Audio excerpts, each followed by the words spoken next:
मिल्कीपुर विधानसभा चुनाव में जिस तरह से समाजवादी पार्टी को हार मिली, इससे पहले 9 जो विधानसभा सीटों पर जो बाई इलेक्शन हुए उसमें भी ज़्यादातर सीटों पर हार मिली है।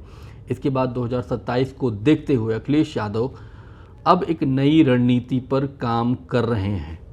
वो रणनीति क्या होगी और आखिर कैसे, क्या वो जिस तरह से पीडीए का कॉन्सेप्ट वो लेकर आए थे लोकसभा चुनाव में, जिस तरह उनको शानदार सफलता मिली, क्या इस रणनीति पे वो काम करेंगे तो क्या सफलता मिलेगी,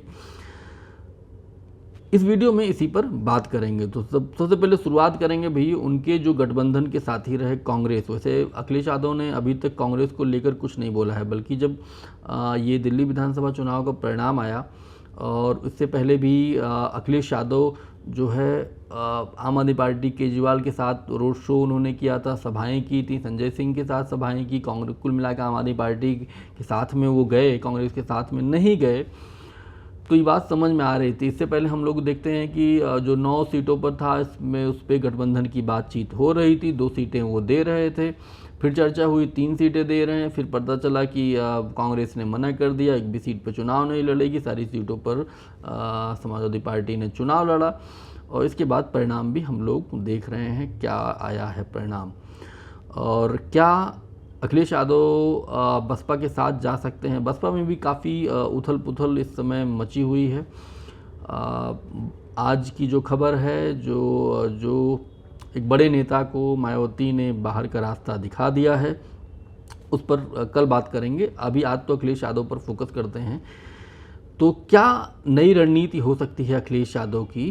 क्या जो अगर बसपा उनके साथ में नहीं आ रही है, क्या कांग्रेस साथ में रहेगी? मुझे लगता है कांग्रेस के साथ में रहने पे ही उनका फ़ायदा है, क्योंकि इस वक्त इसमें कोई शक नहीं है कि दिल्ली का जो माइनॉरिटी है, दिल्ली का जो दलित वर्ग है, भले ही सोशल वेलफेयर की जो स्कीम थी आम आदमी पार्टी को, उसको लेकर जो है काफ़ी बीजेपी ने अच्छा खासा प्लान बनाया था और जो उन तबकों ने भी, मुसलमानों ने भी, क्योंकि उनके पास कोई विकल्प ऐसा था नहीं, और उन मुसलमानों ने वोट दिया है जिन मुसलमानों को अरविंद केजरीवाल ने बिल्कुल अकेला छोड़ दिया था, चाहे वो पेंडेमिक के दौर में हो, चाहे वो CNRC के पूरे प्रोटेस्ट तक हो।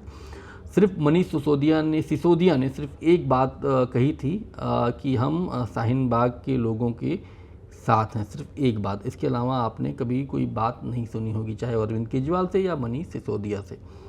बहरहाल अखिलेश यादव वहाँ गए, प्रचार भी किया और कुछ सीटों पर उनको सफलता भी मिली उनकी वजह से, और सर्वे में भी दिखता है 50% जो है अखिलेश यादव की वजह से यादव लोग आम आदमी पार्टी को वोट किया है। बल्कि अब देखें तो ज़्यादातर यहाँ के जो यादव है यूपी बिहार का, वो थोड़ा सा सोशलिस्ट होता है, लेकिन और जो स्टेट्स के यादव हैं वो प्रखर राष्ट्रवादी टाइप के लोग हैं, बिल्कुल ऐसे ही सोचते हैं जैसे हमारे यूपी में, बिहार में अपर क्लास सोचता है। धर्म को लेकर जो चीज़ें हैं उनके दिमाग में, जैसे अपर क्लास को लेकर अपर क्लास में है यूपी बिहार के, वैसे ही वो लोग उसी तरह से बर्ताव करते हैं। तो लेकिन इन सब के बावजूद 50% जो है यादवों का आम आदमी पार्टी को वोट मिला है। तो अखिलेश यादव का अगर कांग्रेस अगर उनको साथ में नहीं लेते हैं तो और कौन सा गठबंधन हो सकता है? नगीना में हमने देखा था लोकसभा चुनाव में जिस तरह से चंद्रशेखर ने शानदार जीत हासिल की, अखिलेश यादव के से गठबंधन की बातचीत हो रही थी।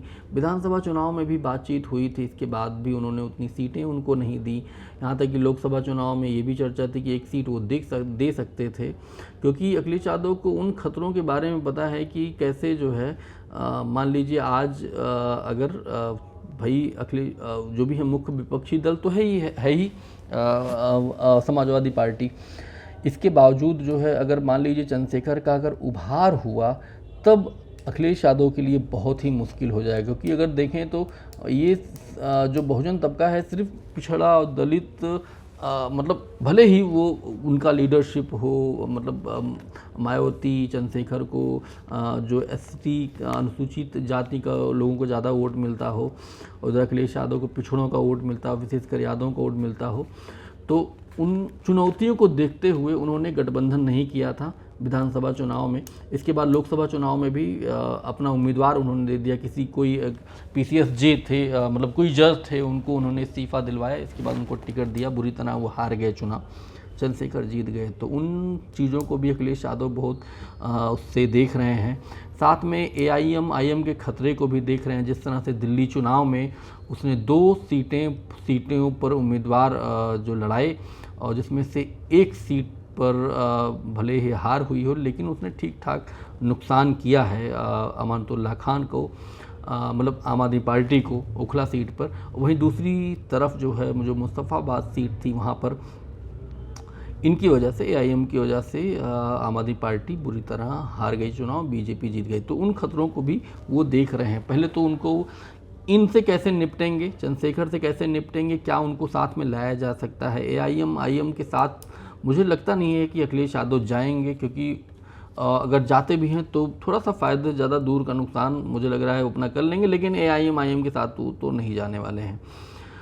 चंद्रशेखर को अपने साथ मिला सकते हैं, क्योंकि चंद्रशेखर ने इस बात को साबित किया है किस तरह से वो अकेले पड़ गए थे, इसके बाद चुनाव जीते हैं। लगातार उन मसलों पर वो फोकस कर रहे हैं। एक तरफा उनके कम्युनिटी के लोगों ने उनका साथ दिया, माइनॉरिटी ने साथ दिया, जाटों का बड़ा हिस्सा जो है उनके साथ में गया और वो जीतने में कामयाब रहे हैं। तो एक तो ये बात हो गई चंद्रशेखर, AIM। अब दूसरी बात ये है कि क्या जो है जिस तरह से रणनीति बनाई थी BJP ने बूथ वाइज, जो है मिल्कीपुर में या और कुंदरकी में, क्या वो रणनीति, उस रणनीति पे क्या अखिलेश यादव काम करेंगे। तो इस बारे में भी खबर आ रही है कि अखिलेश यादव अब बूथ वाइज चीज़ें मंगा रहे हैं। हर बूथ पर कितने उनके वोटर हैं उनको चिन्हित किया जाएगा, उनको जिम्मेदारी दी जाएगी। जैसे पन्ना प्रमुख होता है BJP में, तो वैसे ही अखिलेश यादव अब करने वाले हैं। तीसरा जो प्लस पॉइंट ये है कि प्लस क्या, मतलब तीसरी जो मोटी मोटी बात जो निकल कर सामने आ रही है कि 6 महीने के अंदर जो है तमाम सीटों पर समाजवादी पार्टी अपने उम्मीदवार के नाम की घोषणा कर देगी। और ये कोई पहली बार नहीं है। मतलब जब दिवंगत मुलायम सिंह यादव जब पार्टी के सर्वे सर्वा हुआ करते थे, उस वक्त भी यही होता था। साल भर, मतलब 6 महीने से पहले साल भर के आराम से जो उम्मीदवार होता था उसको समय बता दिया जाता था और लोगों को पता चल जाता था भैया कि यही उम्मीदवार होंगे।